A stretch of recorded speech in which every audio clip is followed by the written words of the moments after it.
Peace be with you.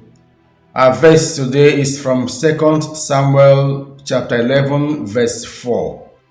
So David sent messengers to fetch her, and she came to him, and he lay with her. Then she returned to her house. Our reflection today is centered on David.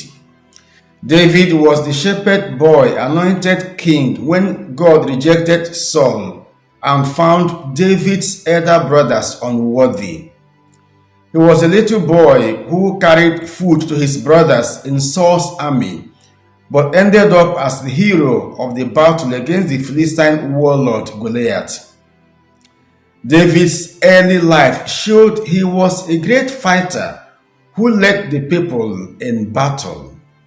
Our verse today presents the beginning of the downturn in David's life. It shows how sin is conceived in the heart by desire. It was a time when kings usually went out to battle, but David decided to send the army out while he stayed back in Jerusalem. This marked the beginning of his problem when he opted out of his kingly duty. While he was at home, he started walking about on the roof of the house.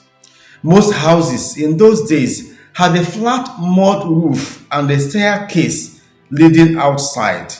And because it was the king's palace, David's house would probably have been about the highest, so that from there he could look down into the quadrangles of the neighboring house. From this vantage position, he saw a beautiful woman bathing. He sent for her, and he had his way with the woman, as he could not resist the king's power. This story shows the danger of idle walking about as the gateway to temptation. It also reminds us of the story of Eve in Genesis chapter 3. Generally, temptations have three basic aspects. First, the object of desire or the person who causes the temptation. Second, the sinner finds this object easily obtainable or accessible. And lastly, his or her action leads to undesirable consequences. In the case of Eve, she saw that the tree was good for food, and that it was a delight to the eyes, and the tree was to make one wise. See Genesis chapter 3 verse 6. For David, he saw that the woman was very beautiful. 2 Samuel 11 verse 2. In the story of Eve, she took the fruit and ate it, and this shows that it was within her reach, and David used his authority to his advantage.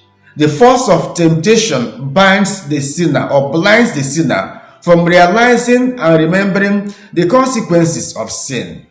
When Bathsheba sent word to David that she had conceived, David understood the implications and needed to act quickly. Dear friends, sin leads to more sins to conceal one sin.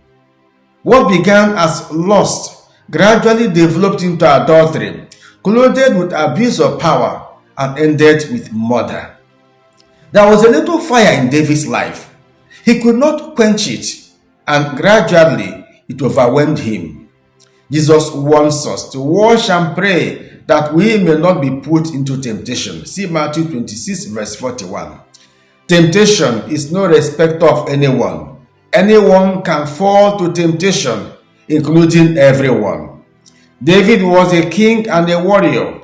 He could kill Goliath with a stone, but he could not kill the lustful desire in his heart. No one is so strong, but the grace of God is sufficient if we rely on it and not take it for granted. David was in the wrong place, and he used his authority improperly. So stay on your lane, respect your boundaries, and do not abuse your power and privilege.